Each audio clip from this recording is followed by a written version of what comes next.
Try to imagine all life as you know it stopping instantaneously and every molecule in your body exploding at the speed of light. Total Protonic Reversal. Protonic Reversal. Protonic Reversal with your host, Conan Neutron. Broadcasting from a secret underground lair in Milwaukee, Wisconsin. A gigantic middle finger to everything that is rotten about music, rock and roll, and corporate power.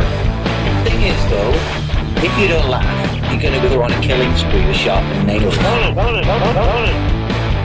Confidence of a hero or a fool. I wasn't exactly certain which. Could not be more professional. It's only one I choose to devote my life to. That's okay. It means something. It means something. And take that away. You know, that's my take. What's yours? Protonic Reversal. That's like a science thing, right?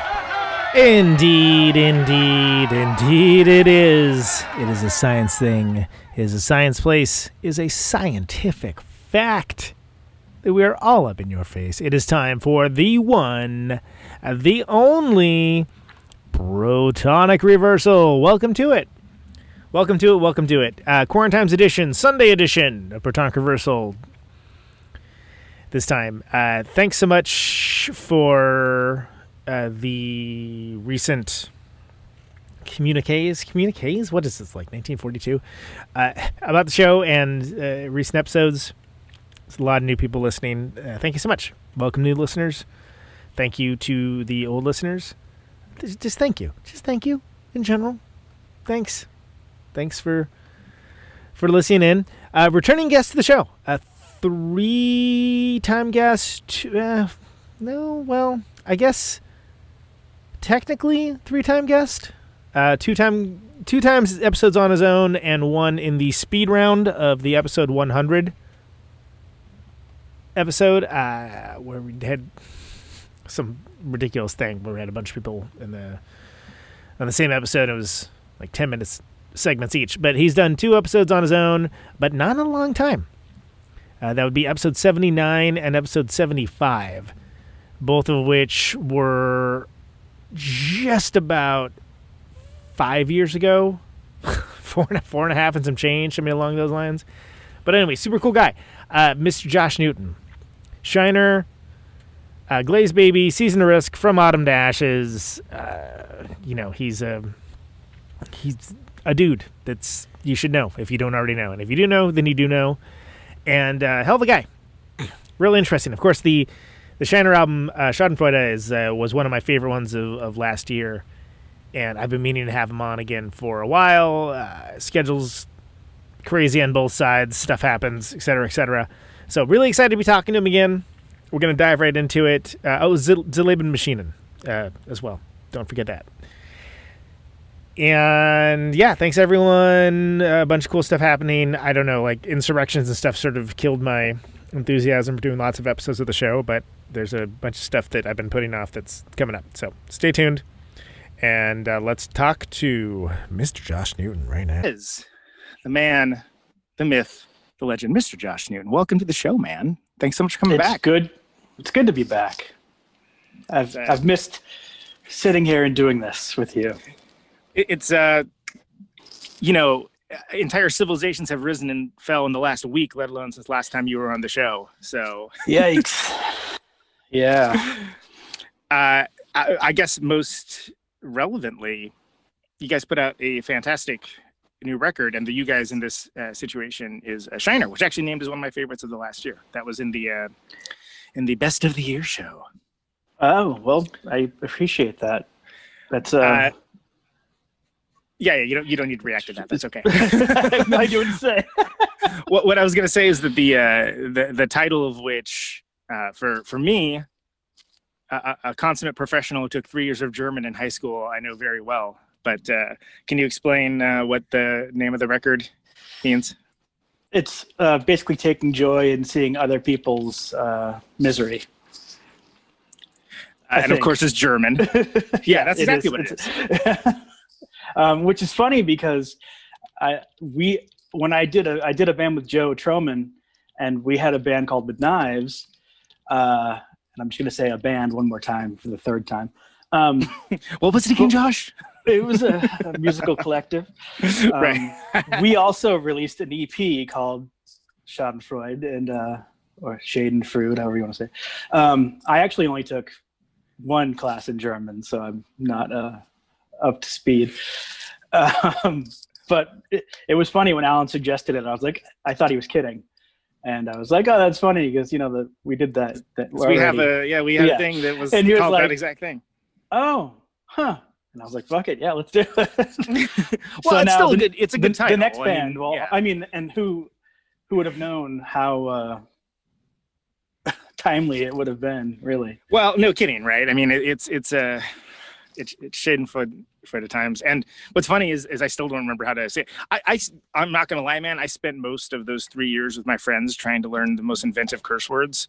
I picked up enough to order in a restaurant on, in situations and pretty authoritatively, but anyone that I know that actually speaks German, they usually went there and hung out for a while. And so they can, just pop, rattle off and meanwhile, I'm like, ich spreche Deutsch nicht so gut. Ich habe 3 Jahre nach der Oberschule. Bitte. And I just want them to talk slower, and then it's okay, speak to me as if I was a slow child. And they have a conversation basically. Spending too much time thinking of what the next word is supposed to be. Right. Is it can be der, die, or das?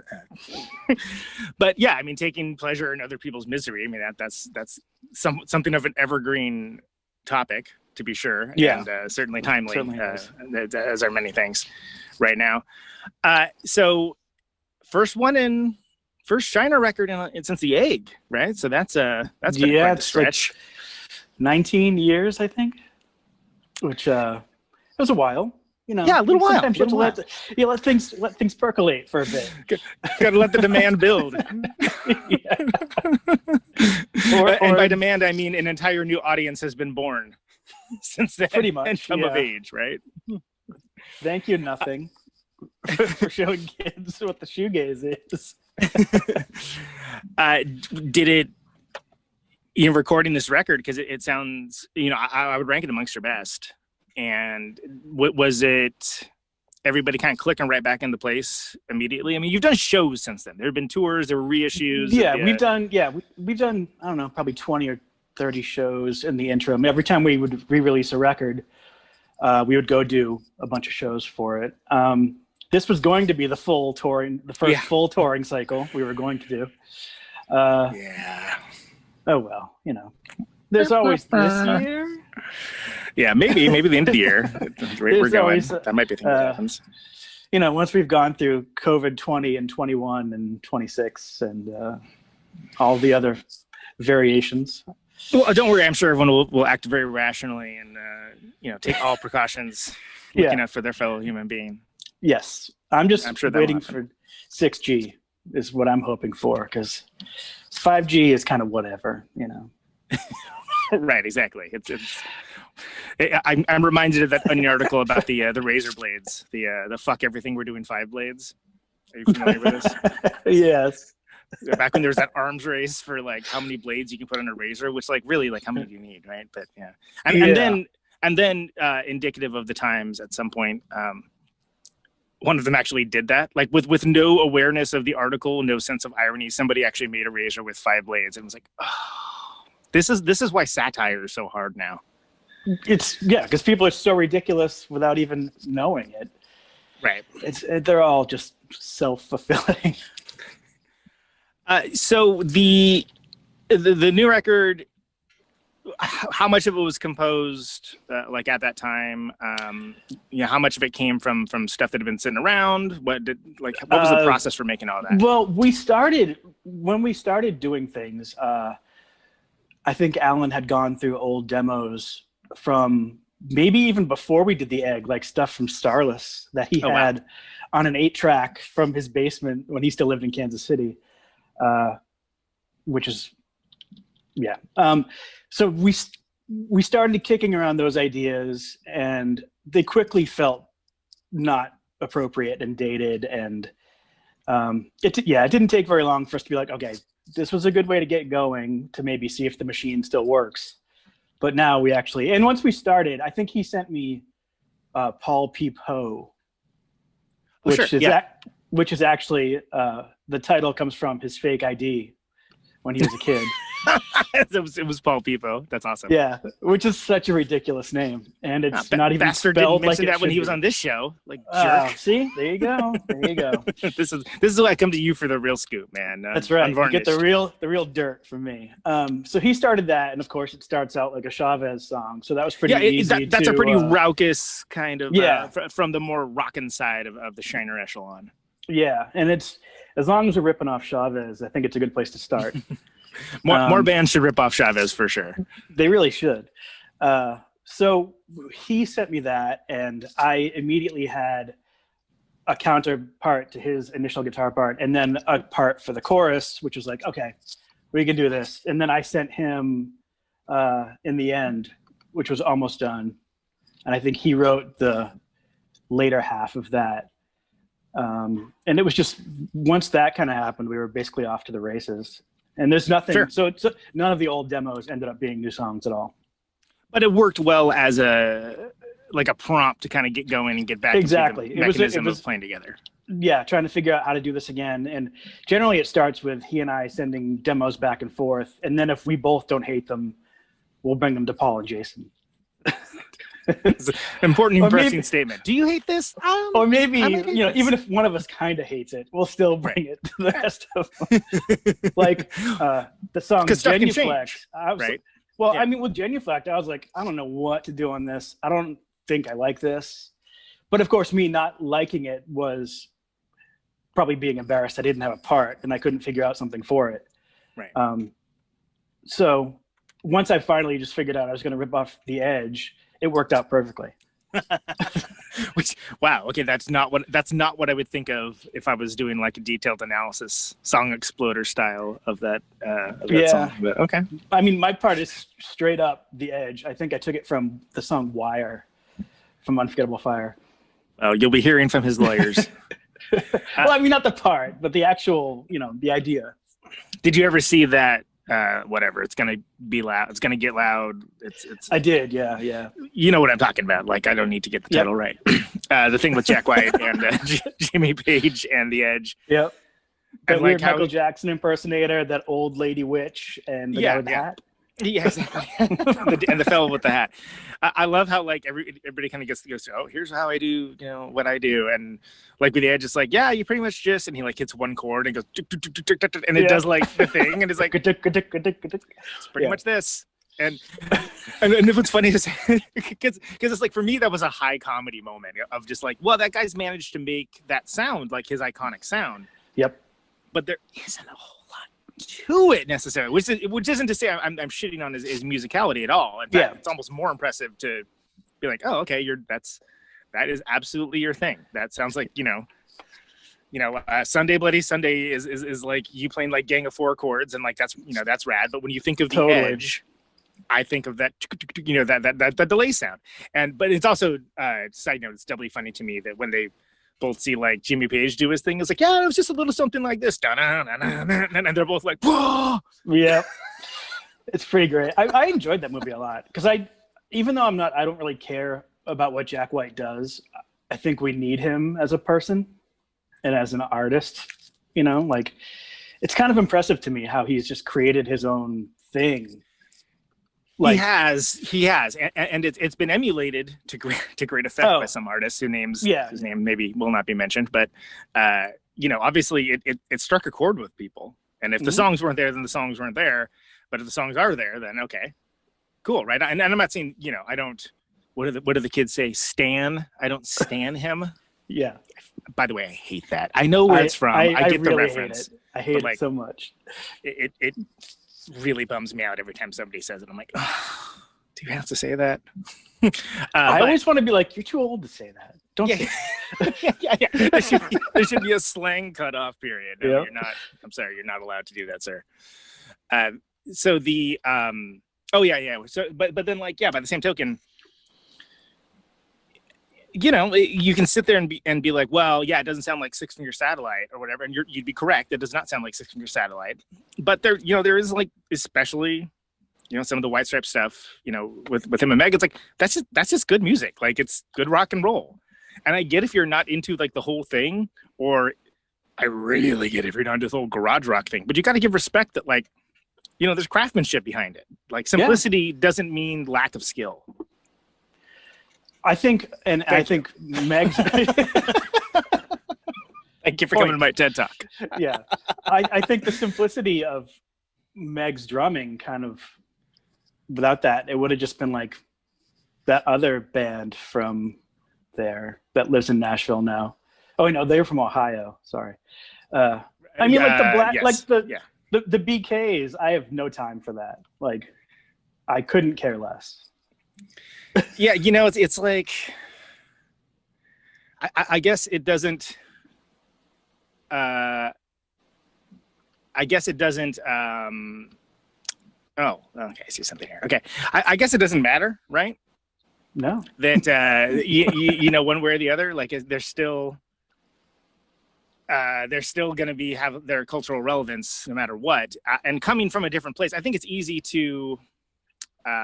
It's easy to denigrate it, and I say that's something. And the reason why I'm going with all this is that Shiner's kind of like music for musicians, almost. Which isn't to say that all your fans are musicians, but every musician, a lot of is them are, yeah. They usually like, oh wow, that's really cool, and that's really interesting. Like, the time signature's weird. There's this cool thing happening, and it sparks chords and imagination that way. Which isn't to say that like some of the songs couldn't be, you know, played on mainstream radio or anything along those lines. It's just a matter of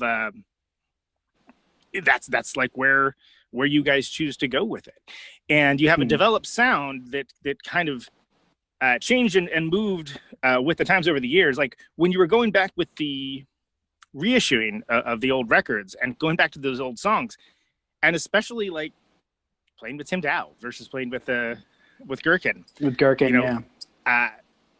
You know, does that feel like doing like a cover band of your own stuff, or does it just snap right in, or what? It did. I mean, I never played with Tim in the first place because he was already out of the band and playing with Kane Andrews by the time I showed up. Oh, gotcha. He was doing Year of the Rabbit. All right. So for me, yes, it kind of felt like I shouldn't have been there for some of it, you know, like, oh, well, now there's this second guitar part that was never here to begin with, or I'll just do the edge thing and I'll just yeah, pretty much. I saved that for the new record, but right.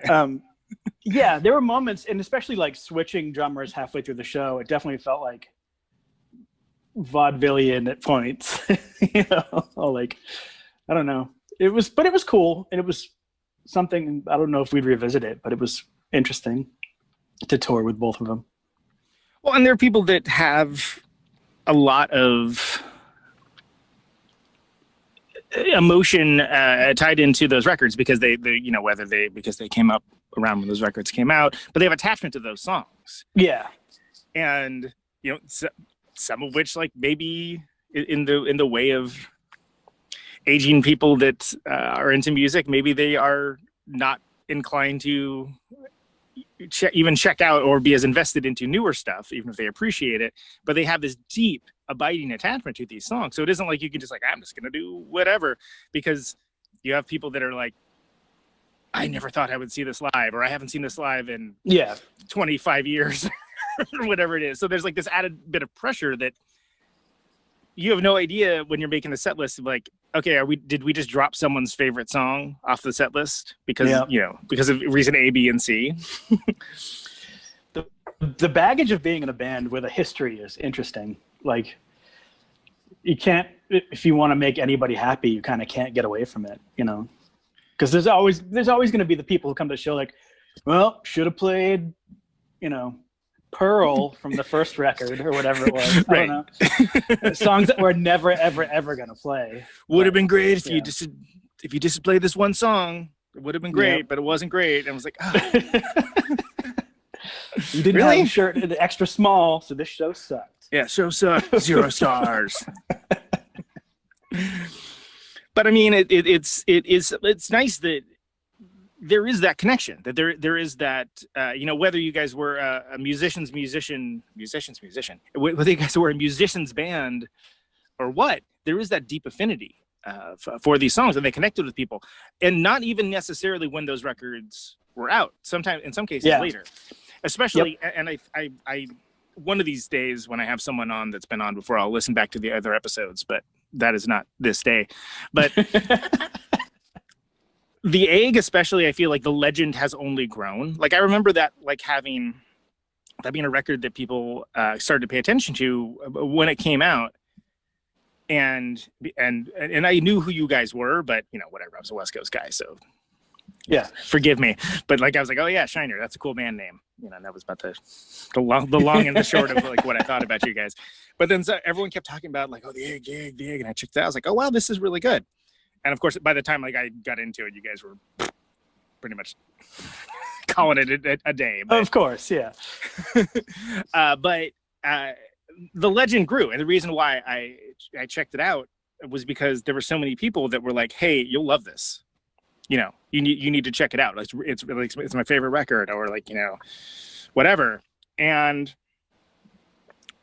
where were you at when that was created? Because that was with Jay, if I remember correctly, right? Yeah, we recorded it at Matt Talbot's studio in Champaign. Jason Livermore engineered it, and Jay Robbins produced it. Right, and it's not like it's like a stylistic departure or anything from the earlier records. Yeah. But there is kind of like a different kind of assurance that's with that record. What were you feeling like in the band at the time? Like, can you take us back? Yeah, it was a weird time because Jason's mother had just died. My father had just died. We were kind of, we were like really thick in the middle of writing at the time when all that stuff happened, and then actually recording when some of that stuff happened. Yeah. It was, I don't know, we were talking to like, we had been talking to labels and stuff. We've been doing some dinners. Grand Royal was really interested. Really? Yeah, we did dinners with them, and but they had just spent $1 million on this band that proceeded to break up after their one-armed scissor happened. So they weren't. Heard of those guys? You heard these guys, Paul? Yeah. They basically ended the label because they spent so much on promotion and broke up. So that kind of went away, and then luckily DeSoto asked us back, so we had a label finally. It was weird because Shiner was like jumping from label to label for each record, with the first one being on DeSoto, and then initially DeSoto not wanting to release. I don't know what happened with. The second one was on Hit It, which was not around for very long. Then the third one being on Owned and Operated. So initially with the writing, we were just excited to get a label and have a little budget. Which was a thing, just like, for the younger listeners, that's a thing that used to happen. Yeah. Yes. For all you mumble rappers out there. What's crazy is like having gone from like the budget for the egg was $10,000, which initially seemed like a lot of money. But then after I left Shiner and I ended up playing with From Autumn to Ashes, I think our video budget was like $130,000. Right. So I was like, wait, what? How much money are people getting for this stuff? It's just insane. So, but anyways, once again, different times. Yes. We were listening to a lot of weird, like, well, I mean, I was listening to a lot of Radiohead and Chavez, obviously. And Drive Like Jehu. Stuff I never listen to anymore. Yeah, exactly. Oh yeah, those not anymore. No, that's never daily. Yeah, definitely not an hour ago. Yeah, but there was a lot of weird like pop stuff that was being listened to. Like, who was that dude that was on Sub Pop? Eric. I don't remember his name. He was this weird, super Christian kind of you talking pop about guy. Eric Matthews? Yes, Eric Matthews. There was a lot of Eric Matthews being listened to in the van. Oh, wow. God. First of all, I'm amazed that I managed to pull from the deep recesses of my memory for that. Well played. I don't even know. Yeah, boy, that's not someone that I think has ever been discussed in the show. Wow. Okay. So there was a lot of him. There's a lot of Jellyfish. There was like weird, like crazy production heavy stuff, but also super raw stuff. So that was kind of like the fighting of what we were doing, and sometimes just the fighting with each other at practice. Right. Was that was that as much of an influence as anything else? Just the interpersonal. Yeah. Feelings? There's always been, and things with us, things get heated real quick. It might not stay that way, and I don't think it's anything anyone takes super personally, but if something is not going up to par, we will quickly let each other know. So it's not just like the clashing of the chords, but it's also maybe the clashing of the bandmates. That can cause like some of the heat. Get some of that heat. Yeah, I think it's just the way we operate. And I used to think it was like super toxic, but then I was in a band with people that would punch each other, and that was less exciting. So really? Yeah. Yeah. Did we talk about this? I don't know. Everything's down the memory hole. Yeah. Apparently, I can remember Eric Matthews, but I can't remember what we talked about. So there you go. That's no, I don't think we ever talked about it. It was just a band I was in the interim. I played some shows playing guitar for this band, and the bass player and the drummer would sometimes just punch each other a lot. And I was like, as one does. Okay. This is where I step out. I'll see you guys later. Were they brothers? Because I feel like for some reason that's somehow more acceptable if related, but no, they were just drug addicts. So okay. Well, there you go. That explains the behavior if it doesn't excuse it, at least. Yeah. Very excitable. Exactly. Very excitable indeed. So going back to after the egg comes out, like what happens with Shiner? Because we're talking about this gigantic break between, there's a couple of records reissued, but as a creative entity, Shiner kind of stopped being at a certain point, right? Yeah. Well, we did. We toured with Death Cab for Cutie for a bit. We toured with Jets to Brazil for a bit. We did a bunch on our own. And then I don't really remember if there was like a specific. I know Alan was really itching to do a solo record, and I wanted to do, I don't know, like noisier stuff. And I think he wanted to go more singer-songwritery, less bombastic and less abrasive, I think. Which I guess he ultimately did with Life and Times. It's definitely less it's thorny. less brutal. I think, I think it's which isn't to say that it's like easy listening or anything. No, not by any means. It's still like heavy, big rock. It's just not. There aren't guitar fights, I guess, basically, which was one of my favorite things to do. And then we just kind of we're sick of each other, really. Too much time together. And when I look back, if we had just like decided to take a break, I think things would have been fine. But instead, it had to be like, this is it. I think that's more common and socially acceptable now. If you remember back when like Fugazi said they were going to stop doing stuff, they said they were going on hiatus. Like, hiatus? This is a TV show? What the hell? Like, yeah. And now it seems like everyone's like, oh, we're just taking a break, this and that. But before, it kind of seemed like this binary thing: either a band was or a band wasn't. Yes, because it was defining who you were as a person. Right. Because you were Josh from Shiner, you were, Conan from Replicator, like whatever. Like it's like that might as well have been your name. In fact, in a lot of cases, I wouldn't even know people's last name. I would just be like, oh yeah, Richie Police Teeth, whatever. Yeah. There's still so many people in my phone like that. It's just kind of how it is. And I think that that's something that it almost seems anachronistic now. But yeah, bands going on hiatus.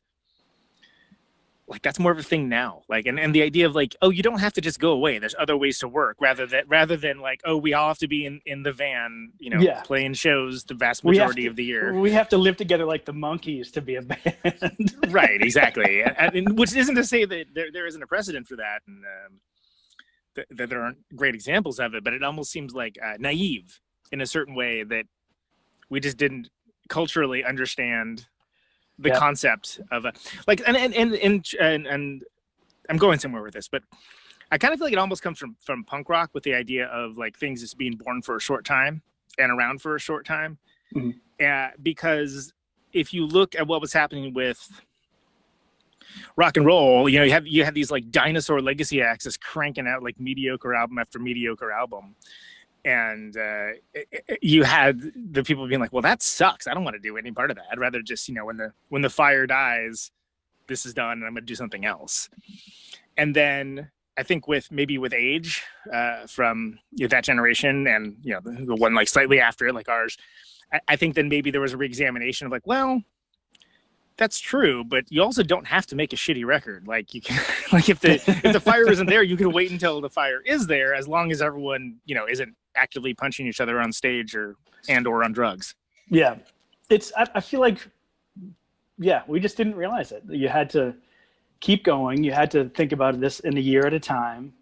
You know, like you couldn't just stop and do something else for a bit. It seems absolutely ridiculous. Did you feel creatively there was still something for Shiner to say at that moment in time? No, actually. We wrote 2 more songs for the Japanese version of The Egg, one called Dirty Jazz and another called I'll Leave Without You. And there were songs that ended up being on the first Life and Times that I think maybe Shiner played out live. But I was kind of like, well, we're never going to top that stuff. So see you later.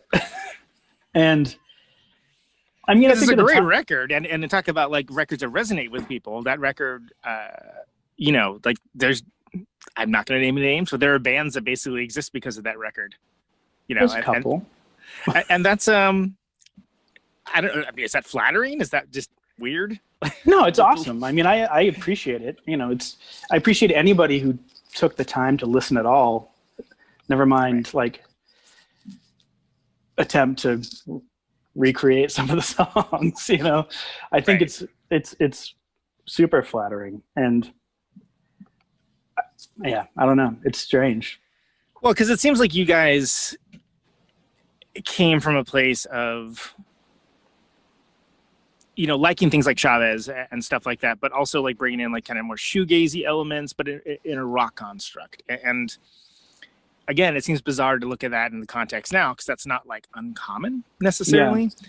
But at the time, it certainly was, because like, whoa, that part sounds like My Bloody Valentine, crazy. I mean, you know? we were. I mean, on the last tours we did, we were playing a My Bloody Valentine cover, which is pretty kind of weird for the time, I think. You know, like, granted, it had been 13 years since Loveless came out, but and also at the time there was no indication that there ever would be anything happening with My Bloody Valentine ever again, right? They were kind of this so it was, only true heads will know situation. And there was weird things where people thought it was our song. Well, sure, yeah. And I was like, how could this be? But if it's a more rocked out version, you guys playing it, then it's gonna sound like Shiner anyway. So then like that would natural. But then you almost get pissed at the audience for not getting the reference, where it's like well, that's okay, like they don't. This show doesn't come with footnotes. When I was in Every Time I Die, we took out the Bronx to open up for us, and Every Time I Die has helped themselves to some Bronx parts here and there handily. If not the ideas, then some of the swagger, some of the vibe that the Bronx has. Yeah, unlimited swagger, those guys. Yes, maximum swagger. And so we took them out, and people would just sit there, like, not a lot of people, but like sometimes I would watch people watch them, and they would just be like, meh. I'd be like, how do you not get how rad this is? Like, if you like this band at all, you should clearly like that band, because we both love Black Flag. Like, I don't know. It was just very strange to me that it was like in the next lane over on the same highway, and they just didn't get it. Right, but there's also the thing of it being kind of acceptable to like something new. Like, it hasn't been bought into by the right people. That maybe that's true. People listen differently if somebody's like, "Hey, you gotta check this out." Like, this band, like, this is a killer band live. But that's the drag is like, clearly we thought that, or we wouldn't have been on tour with them. Sure. Like, I don't know. It's always struck me as odd when you talk to someone after the show. If you were on tour with another band, they'd be like, "Man, they suck, but you guys are rad." And I'm like, actually, they're way better than us.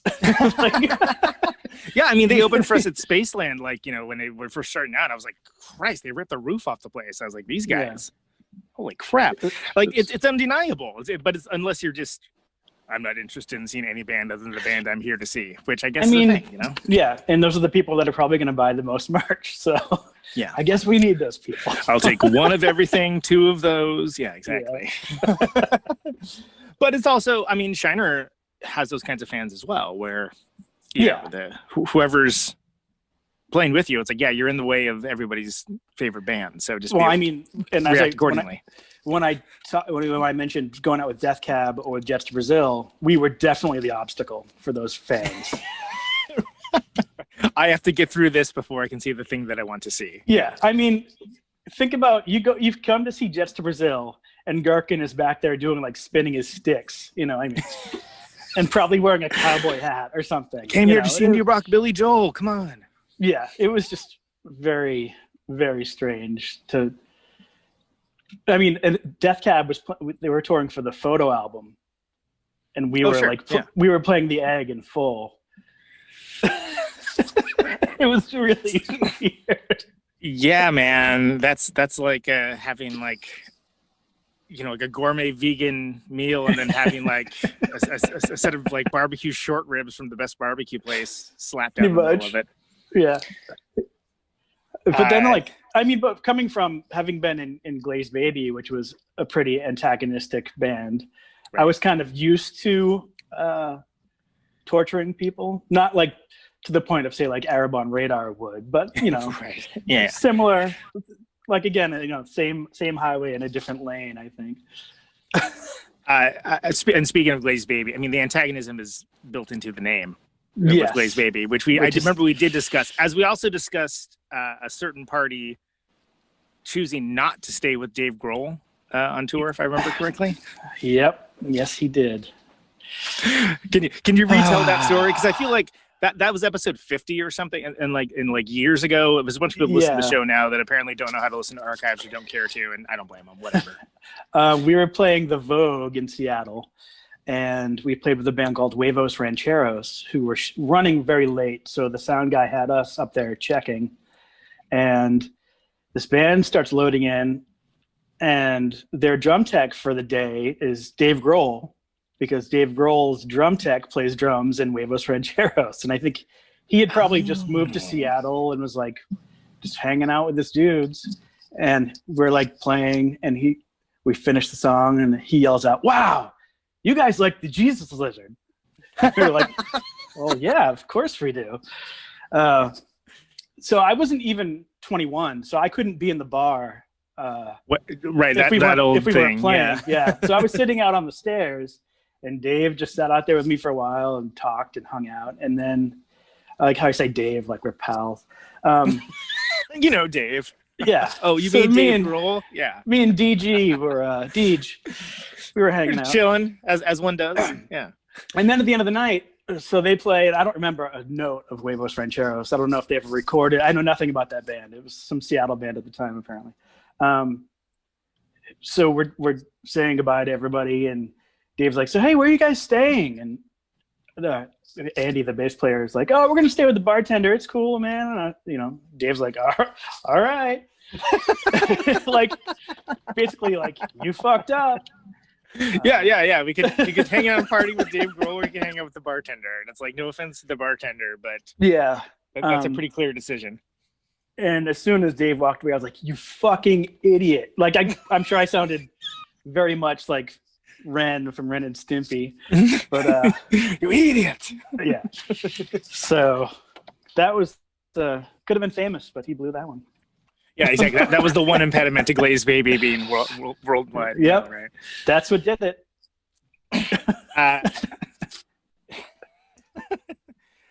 I guess it would be disingenuous. I'm sure there's not a lot of interviews these days mentioning Glazed Baby, but we should mention Andy's passing. Yeah, the drag. It was a not very surprising surprise, unfortunately. Yeah, I mean, I don't know if you have anything you want to say in regards to that. I don't know if you have to say anything in regards to that, but I'm sorry. Sorry that happened, and yeah, it was. We were actually talking about releasing a song that we did before I stopped being in the band. But now I don't know. I don't know where any of that stuff, like all the reels and all that stuff. I don't know where any of that stuff is. He had all that stuff, so. And that band is a drag. And that band's also, got a profile that's like just enough to warrant looking into it, but maybe not enough to warrant like a lot of follow up, maybe necessarily. Yeah. We had been approached by a label to do some vinyl stuff because besides the 7 inches, none of it ever came out on vinyl. And luckily, our old record label wanted $5,000 per record to give us the rights to it. That's a bold ask. Yeah. So that died quickly. They did realize what year it was, right? Yeah, I was like, "Are you kidding me?" And they were like, "Well, we want to give you guys the money." And we're like, "We don't want the money. We just want the records to be out."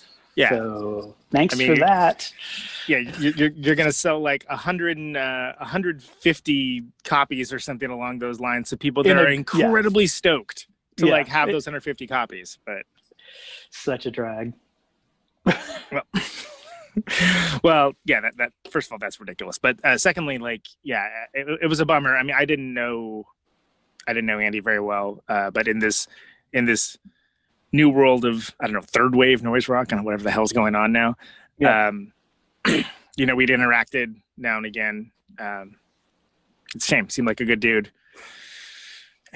And, it's sad when people die, especially when it's just sad when people die. I don't know where I was going with that. Yeah. it's just another tale of drugs, I was gonna say there was a lot I was about to say. It was like, I barely know this guy. Should I be like rattling on about this? I think it's kind of out there and known that it was drugs. So yeah, it just sucks to become like to do the typical rock and roll thing, Right. One would imagine when one's in a band named Glazed Baby that one would not do the typical rock and roll thing, but I mean, that name is definitely my fault. So I'm sorry if I've cursed all of us. Well, for me, it was like a Butthole Surfers or Gay Witch Abortion, where I was like, "Whoa, I want to hear what that sounds like." But I totally get it when people maybe didn't, or we definitely record labels maybe were like, "This is going to limit your commercial viability." You know that, right? And we definitely operated in the realm of tacky with pretty much everything we did. So, I mean, but at the time, Your Flesh magazine, and people were just trying to be obnoxious just because, Well, exactly. And that was a part of the culture, and it wasn't necessarily an outlier so much as just indicative of the times. Yeah. I mean, how do you feel about that band? And I think I talked to, Christ, who was it? Oh, I was talking to Justin Pearson on Thursday. That was Thursday that happened. And Thursday ago. Yeah, Thursday ago.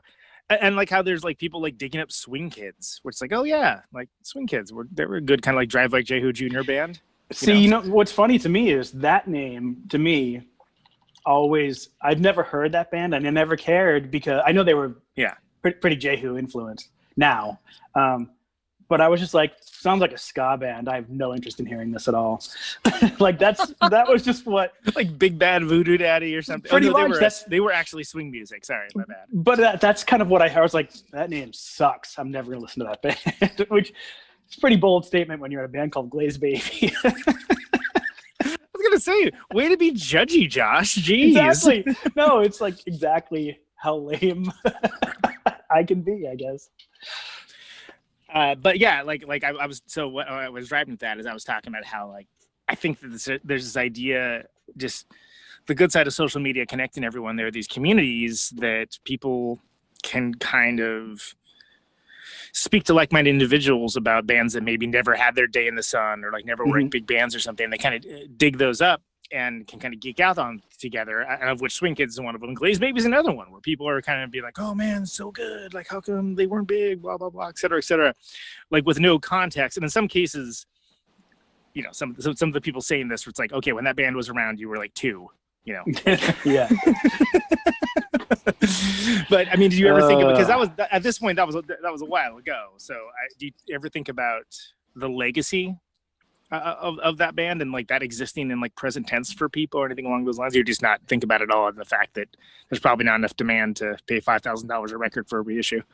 I think there's a limited amount of people that like it a lot, which is cool. You know, I like the second record much better personally, but I don't know. I think it's neat, you know, that people want to go back and listen to this old stuff and check it out.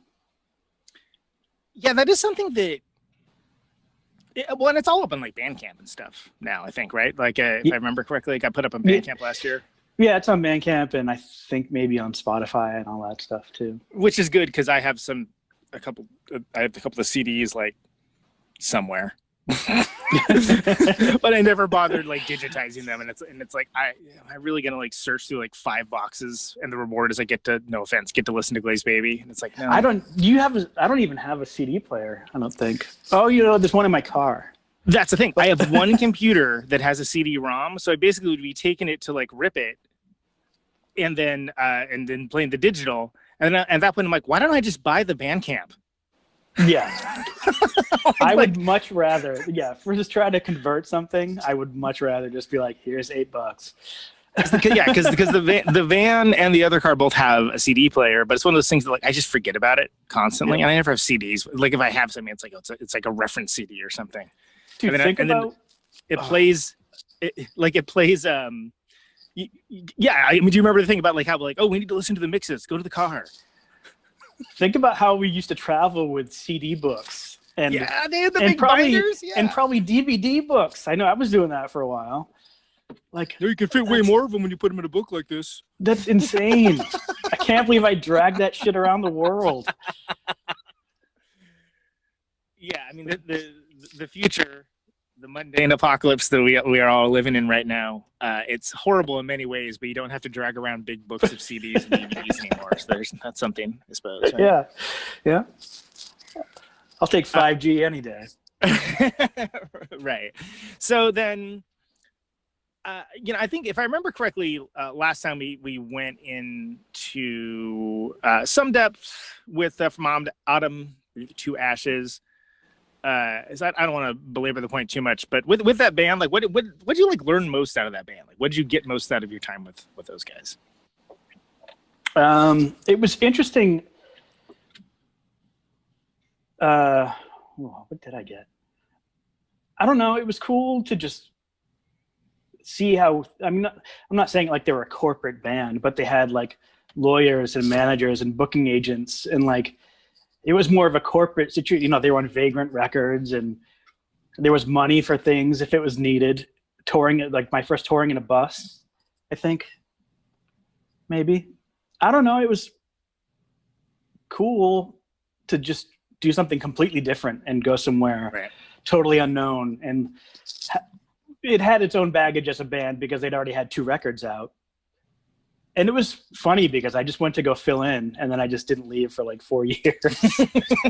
The old back end draft. Yeah. And I just, I ended up never left. He's still here. I don't know. I guess he's in the band now. It was very strange. I guess he's the guy who's going to write some of the songs now. Yeah, okay. Yeah. All right. Well, cool. Inertia's a powerful thing. We're going to completely change styles because this guy doesn't know how to write our old songs. Yeah. I don't know. Yeah, I guess that's kind of what I'm driving at, because that's, in a hold on to your genre type situation, that's not always taken well. Like sometimes it is. Blonde Red Dead pulled it off, right? But there are examples of people doing stylistic shifts that way. But did you feel like that was well received? I think the first record, I did 2 records with them, and the first one I did with them, probably not. The second record, well, and then the second record I did with them, the singer, the day he was supposed to start his vocals, the singer quit. like we were in Baltimore recording with Brian McTurnan, and music was already pretty much, there was a good bed of music down. I think all the basic tracks were done and all that stuff, and the singer was supposed to come down and sent an email to us and our management saying, yeah, I'm not coming, I'm not in the band anymore. So yeah, we're like literally in the middle of making this record. Like the vocals and overdubs were the last things to be done. Yeah. And I was mostly mad that he had emailed everybody else involved before us. And like, really? He kind of just pulled move. the pin and threw the grenade into the room and just shut the door. And so we quickly, I think we were already kind of demoing it with the drum, because From Autumn to Ashes, for the uninitiated, kind of had two vocalists. The drummer would sing the choruses and the screamy guy would do all the verses. But luckily the drummer guy could scream as well. So he just shifted. In the end, he shifted to doing all the vocals and didn't even play drums anymore. And we got the drummer from a band called Zao to be the drummer, Jeff Gretz. And I don't know, that record, even though it's not really the kind of music I would listen to now, I'm still pretty proud of that record, just because we persevered through the session and just like pulled it out. That's a lot of adversity. Yeah. Yeah, we kind of pulled it out of thin air. And I think it's pretty cohesive as a record, even if I don't necessarily love the genre. I'm still pretty proud of it and what we did. Yeah, and it's weird to think that, to me anyway, that I mean that style of music was pretty popular. Yeah, for a while. You mentioned being on Vagrant, there being a budget and this and that, but like I don't know like what. I feel like everything that happened over a year ago was like down the memory hole now. It's like 45 years ago at this point. Yeah, exactly. Remember back in the Triassic period when From Autumn to Ashes made that record? Yeah. So that was like 2006 or 5 or 6, and that feels like, oh boy, a lifetime ago. Right. And we did crazy things, like we're the first band on the main stage at Reading and Leeds. Like that's like, what? We should have been there. Yeah. Who allowed this? Which coincidentally is kind of funny because Kings of Leon headlined that night on the same stage, who I now work for as a guitar tech. So yeah, it all comes back around. Yeah, and that's and I think when I had you on the first time, we kind of went in depth about the whole Fall Out Boy situation, the rotating stage. I remember that story. Oh yes, that was so strange at the Houston rodeo. Yeah, so for the uninitiated, I guess the Reader's Digest version of that is you were basically being I don't know what the official role name is, but you were finding cool guitars for them. Right? Yeah, well, I was a guitar tech for them. I was Joe's guitar tech, and then which is a great job, because then if you're like, hey, look at this rad thing that I found on, Craigslist. Then it's like, get two, Yeah. So, all right. For a gear obsessed nerd like myself, it was kind of the obvious perfect job for me to go get, because it'd be like you and Tony Ash. It's like those would be the perfect job for Tony Ash too, which is like you're already doing that. So so you might as well get paid for it. Might as well get paid for it. Yeah, I see a lot of Tony's posts, and I'm like, I generally have an opinion for him. Yeah. But we're not talking about Tony. We're talking about you. So you're being a guitar tech, but you're also finding cool stuff and kind of being the gear bloodhound as well. I mean, it's really bad. I am compulsively checking Craigslist, OfferUp, Reverb, like just constantly refreshing, looking for the thing.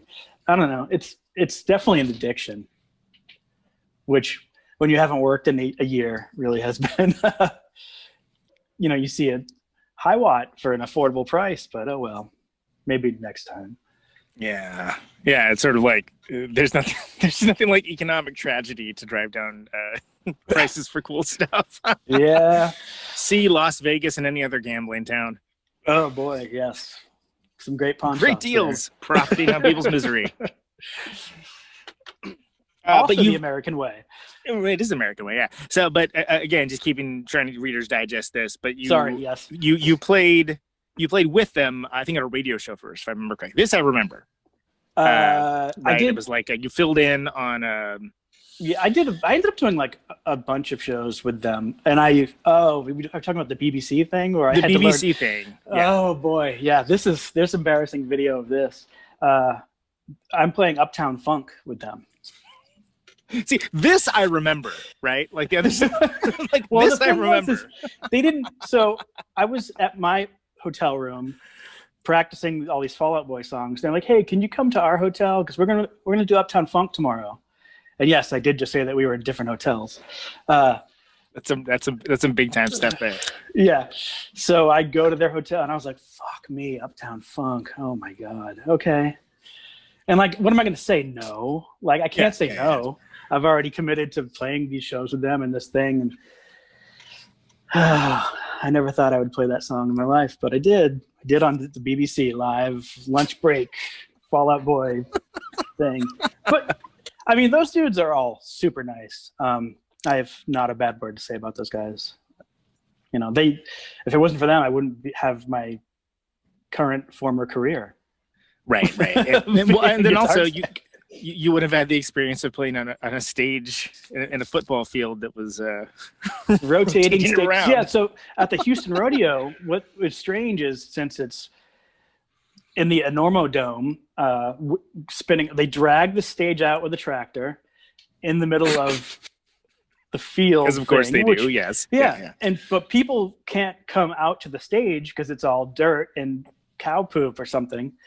So you don't see any of the 70,000 people that are there watching you do it, really. You kind of just, as the stage goes around, you go by the monitor guy and the people that are there with you, and then you keep spinning into nothing until it's almost like that Will Ferrell sketch from SNL where he's singing "It's the Most Wonderful Time of the Year" and he starts vomiting.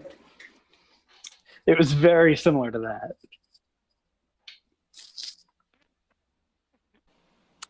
I think when we talked, God, it was so long ago. We talked last time. I remember there were Shiner shows going on, but I think Sie Lieben Maschinen was still relatively new at that point. Like maybe like the record had just come out, something along those lines.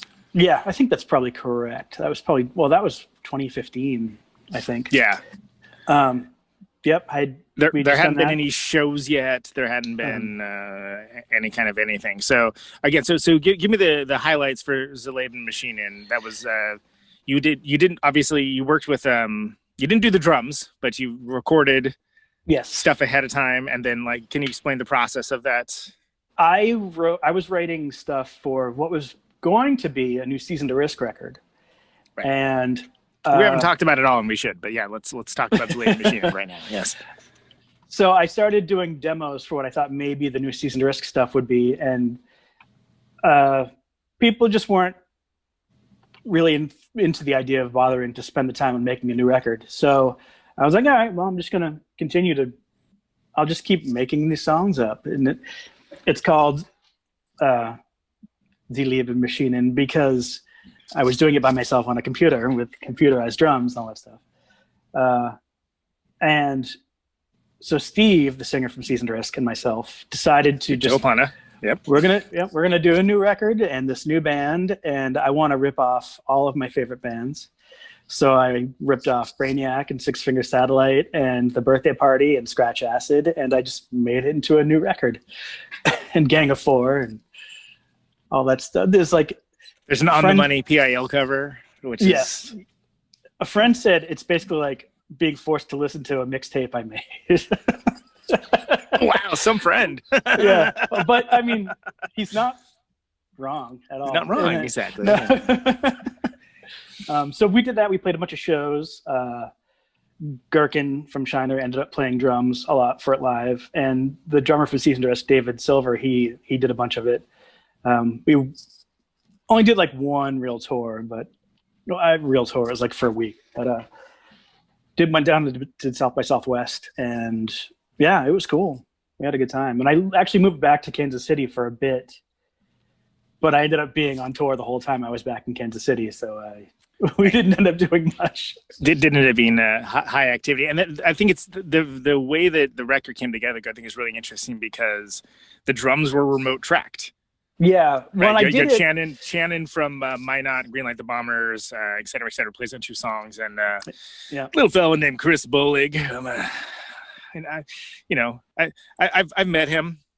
I've met him. I've maybe been in bands with those guys for over a decade. Yeah. But when he was telling it to me, I was like, what are you doing? Because it's like you tracked everything yourself, then you sent it over to Scott Evans. Scott Evans, thank you. Jesus Christ, sorry, Scott. Well, I had posted on Facebook. I was like, I think everything's ready to go. I just need it mixed, and then Scott hit me up, and he's like, "It's ready to go, huh? Let me hear what you got." And he was like, "Oh no, we can't. No, these. I can't let you put this out the way it is." And I was like, that's okay. what you think, huh? Okay. So he had humans play the drums much better than I could have ever programmed. Well, and made it into a real record. Yeah, he got 2 of the best drummers in the Bay Area to do it, which is and of course Chris Bolig, cartographer, also fantastic band, but kind of like a guy that at the time you had to pretty much send up like the bat signal to get him. Like he wasn't like on the internet a lot. Yeah. And so therefore, like I always said, like he could be like a session player, like a dude that he's the new drummer for Queens of the Stone Age now, but he's not like a networker of any kind. What he is a freaking powerhouse. And Shannon Core, same deal. Like a lot of people only know him for this photography, which is freaking amazing, excellent. But it's like that guy's a monster drummer. So when that all came together, well, first of all, I was like, wow, it's like this product was designed for me. Personal associations notwithstanding, because I was like, wow, what does that sound like? That's cool. But it's just not the way I think of. And I guess now people are more into remote recording projects, right? That it's not necessarily. Turns out, what are your other options right now? But yeah, like 5-6 years ago, this was kind of like a wild, whoa! He retracked the drums. You can do that? Yeah, you can even do that. Yeah. kind of weird. Again, back in the Cretaceous period 5 years ago, I'm talking about now, of course.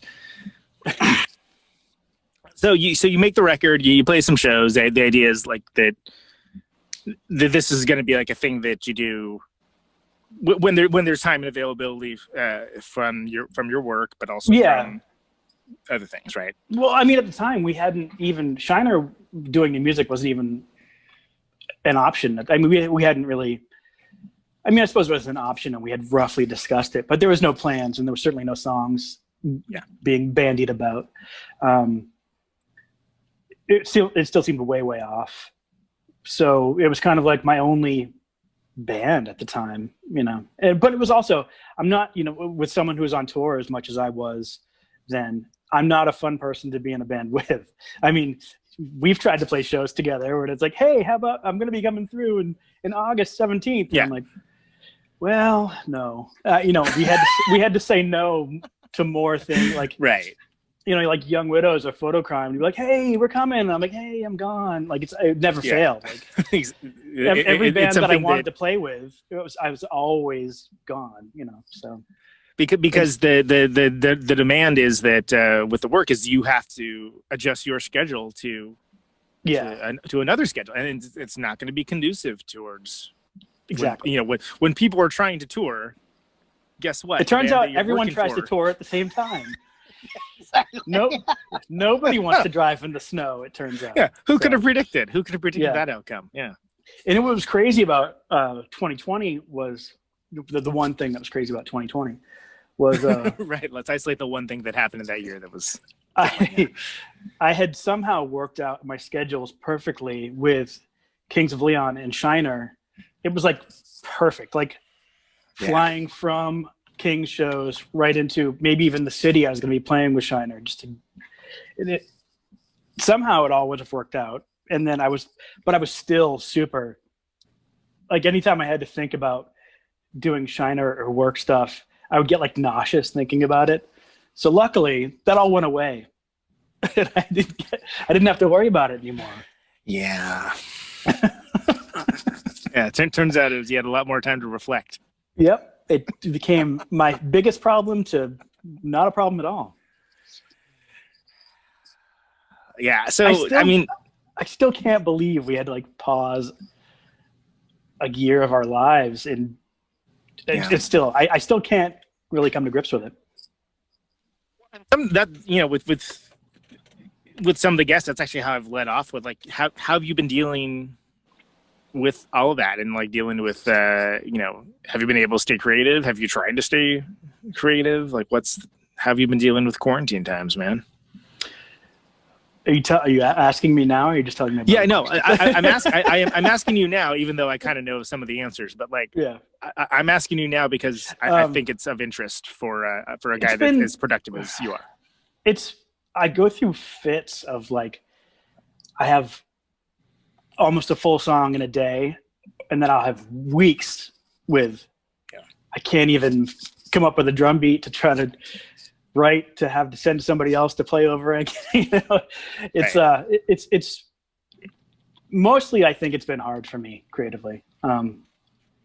When I take a step back, sometimes I think my method of over caffeinating and sitting with a guitar, it's not enough. And I don't think I realized how much leaving the house, even if it was just to go do anything, I don't think I realized that actually does affect my creative process. It changes your headspace, right? Just by a change of location. Yeah. And I mean, this is where I sit to do my music stuff too. And I'm pretty sick of being here. I think, I don't know. It's still like thinking back to when I left. So this year I started on a Sleater Kinney tour, teching with them. And then I left early to go do Kings of Leon stuff. And so I got to Nashville, and like within 24 hours or something, we had the tornado. Which, oh my God, I forgot about that. Yeah. So I was like super insanely jet lagged, that I had taken a bunch of melatonin so I could finally like try to get myself back onto the right time.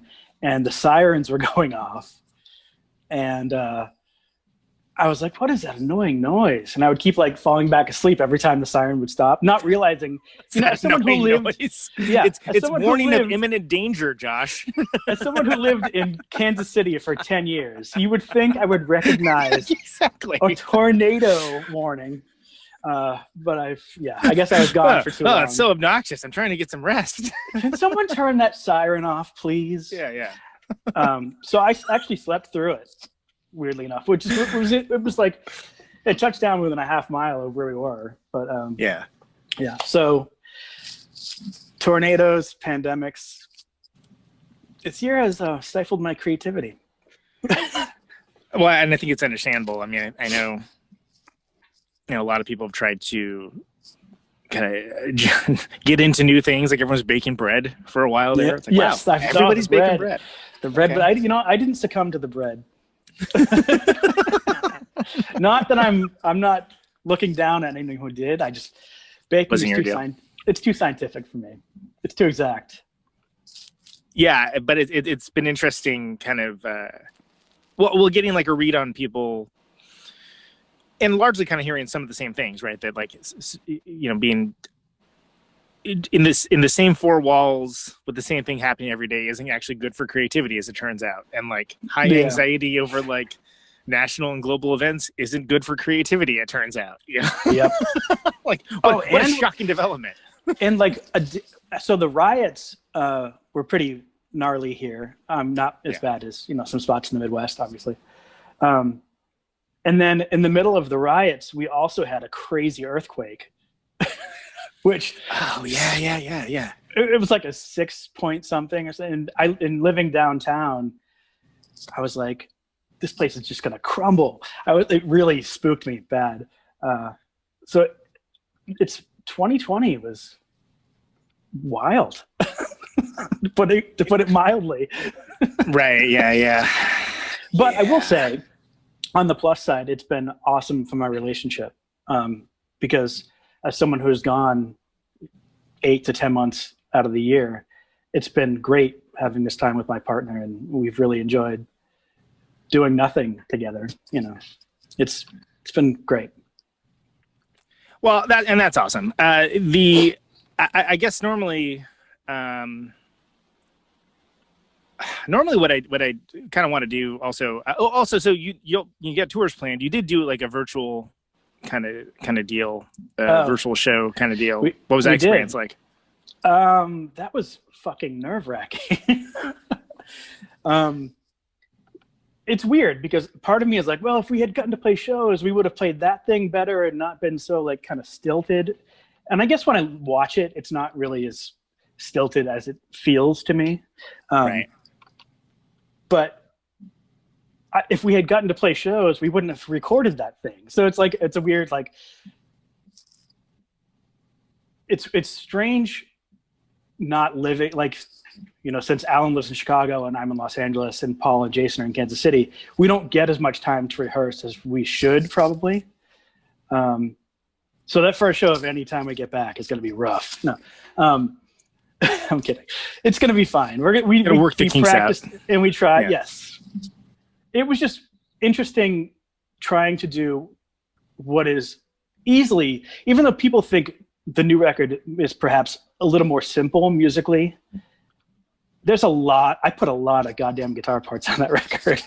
So trying to decide what and how to like pick the how do you make right that moment. Call of like there's only you only have so many hands, right? Yeah, there's only so many guitar pedals that emulate other things you're doing. I screwed myself big time. So in trying to make it as much like, and we want to, without using tracks or without using a lot of digital modeling stuff, we want to use real pedals and we want to use real amps and we want to have sound come out of speakers and not through, DI things. And, I don't. Yeah, pre-recorded tracks or whatever. We don't want to have tracks, but I also don't want to use like modeling stuff. Like I don't want to use XFX and not casting dispersions upon those who do, but it's just not something I'm into. I tried it. Roll. Yeah. It's just not where I come from. And I like pedals. I like things that could screw up because it might make it better. I don't know. It was, so in that sense, it was nerve-wracking, but it was fun and I'm proud of it. I think we did a pretty good job representing the record. So it's cool. It's a shame you didn't get to do it more and do it in front of human beings around the country. Yeah. I mean, we did play 2 shows. We played 2 outside shows in Kansas City for 100 or so people in like a big parking lot.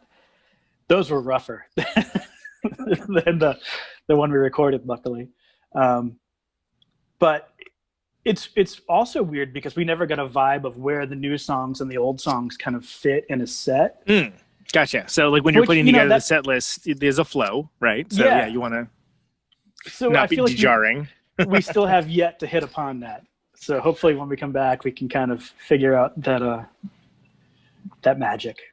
I mean, not that you're like, hey, here's the swing song, necessarily. No, I mean, nothing is that different, but feeling when we did the concert thing, live stream thing, the thing that was streamed live, because it wasn't really, I don't know, whatever. Yeah, I don't think there's like the appropriate lexicon developed for that yet at this point, which if we do this much longer, I'm sure there will be, but yes, someone's going to make up a word for it. But I was looking to that show From the Basement. That's kind of that's how I wanted to do it. Yeah. And which, I mean, that's basically what we did, our own version of that, without Nigel Godrich, ultimately. But although if he's around for the next one, yeah, we'll see. But I really liked the Radiohead performances and the Sonic Youth and Autoluck performances. I thought they were all pretty great, and the Queens of Stone Age performance was great too. Well, you hit on something that's important, and for me, I have limited appetite for.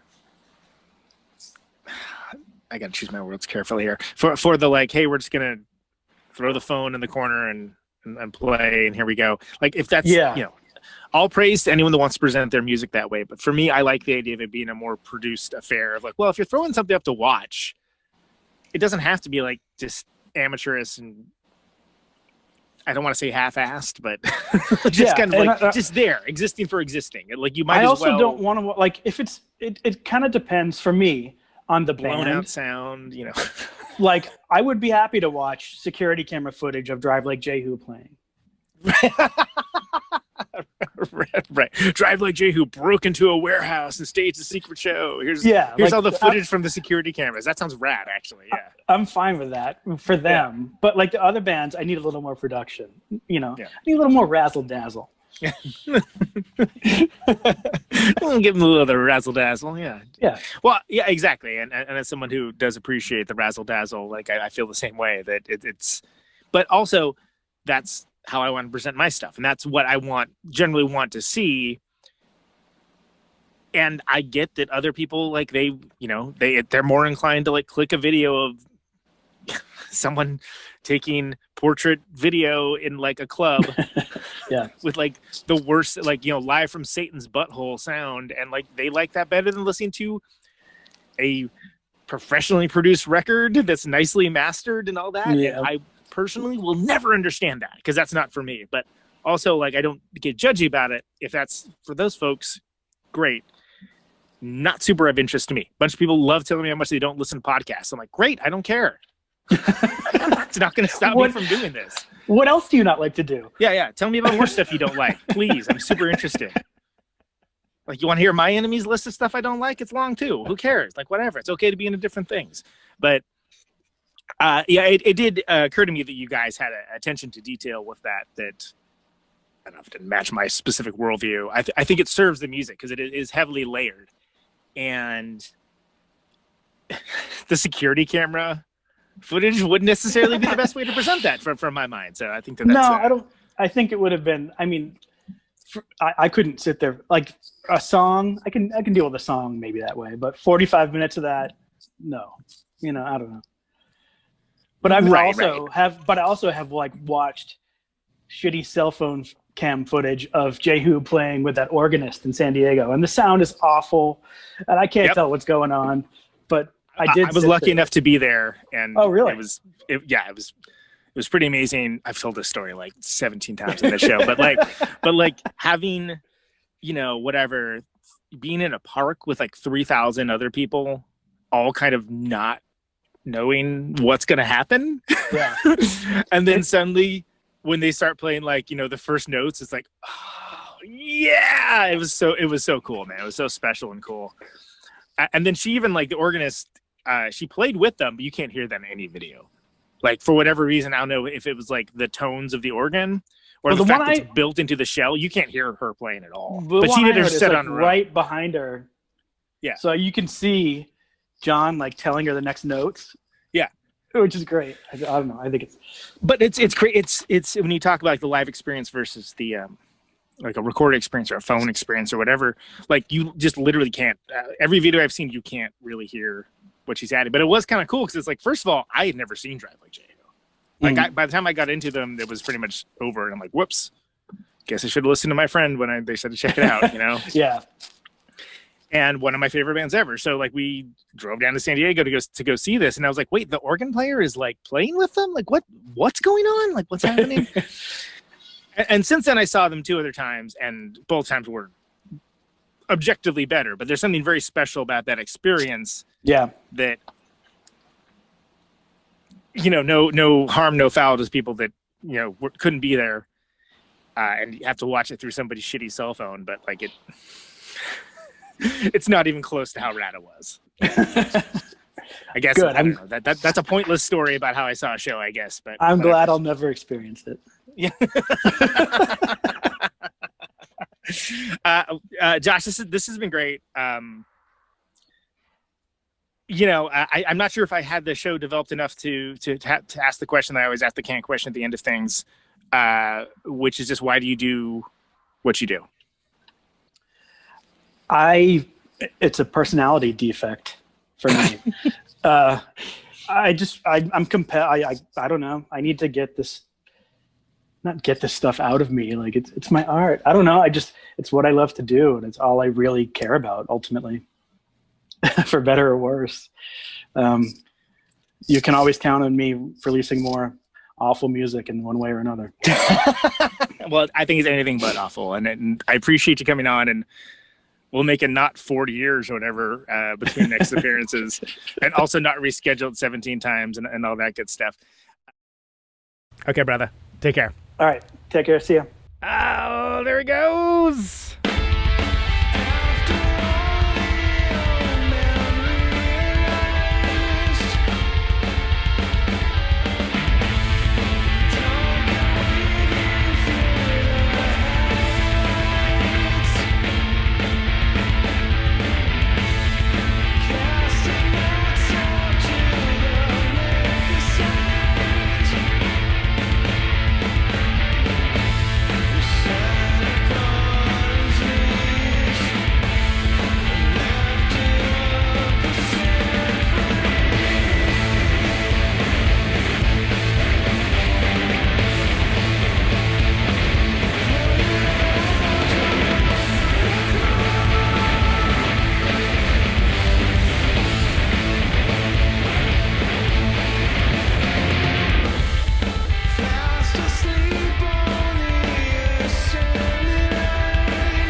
Paul P. Pogue by Shiner off of the Schadenfreude record, which came out last year. It's great. It was in the tops of last year for me.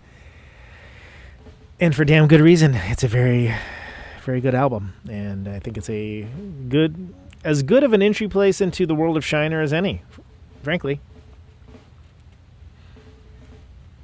Let's go get it, boppers. That was Josh Newton. Cool guy. It's astounding it's been so long since I had him on the show, but we'll sort that out in the future. Find all things Josh, I guess on social media. He's on Instagram. He's on Twitter. He definitely spent a good amount of time being a reply guy to the president. Somewhat recently, very entertainingly.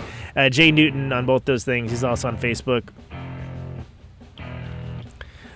Most of his bands you can find on Bandcamp. shinerkc.bandcamp.com. Sie Lieben Maschinen. Very difficult to look for. SIELIEBENMASCHINEN. German listeners are going to be laughing at that. But yeah, for American audiences, that might be difficult to find. Really cool. Underrated in the Pantheon. Anyone within the sound of my voice. Yeah, so thanks for listening. The name of the show is Conan Neutron's Protonic Reversal. 50,000 watts of power. It happens on radionope.com. Usually Thursdays, 8 Eastern, 7 Central, 6 Mountain, 5 Pacific. Ionize the air. ProtonicReversal.com for the archives. Patreon.com/Protonic Reversal. $1 a month for early access to episodes. $1 a month will get you there. This No ads, no sponsors, no kidding. turns sound into electricity. Thanks for listening. Can you hear me now? It's always appreciated. Out on Route 128. Stay safe. Dark and lonely. I got my radio on. Take it easy. Can you hear me now? Can you hear me now?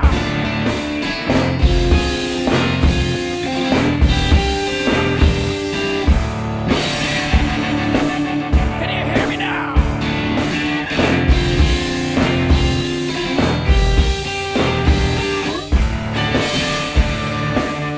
you hear me now?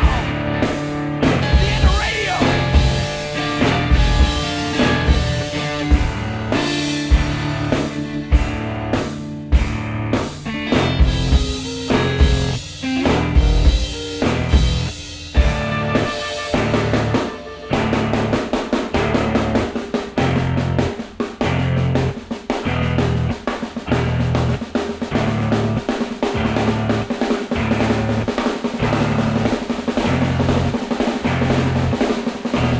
And that snare drum and that drum roll means we've got a winner.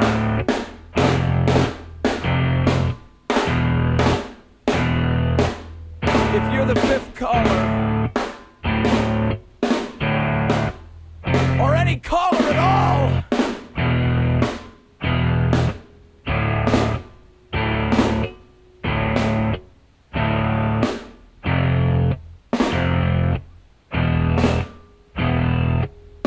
welcome to my top 10.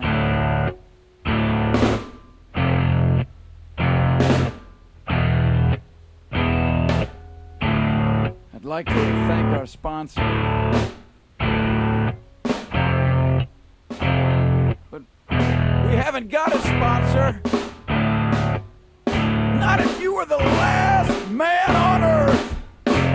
She was prepared to prove it. This one goes out to a special girl.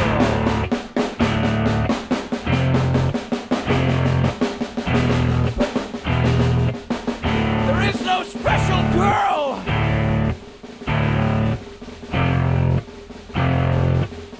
It's the end of radio. The last announcer plays the last record. The last what? Leaves the transmitter. Circles the globe in search of a listener. Can you hear me now? Can you hear me now?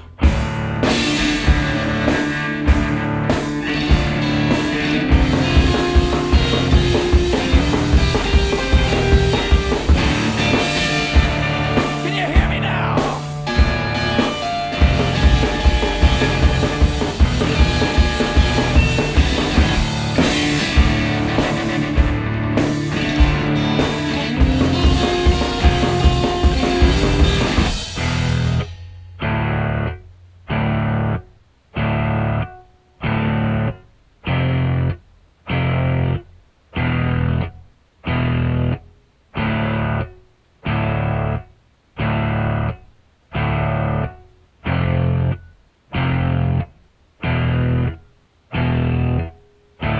not really broadcasting if there's no one there to receive. It's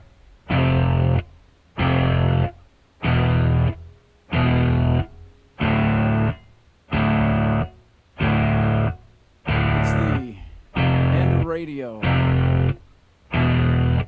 As we come to the close of our broadcast day,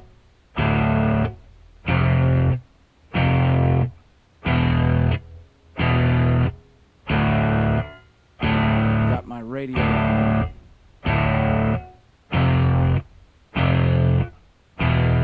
Can you hear me now?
This is a test!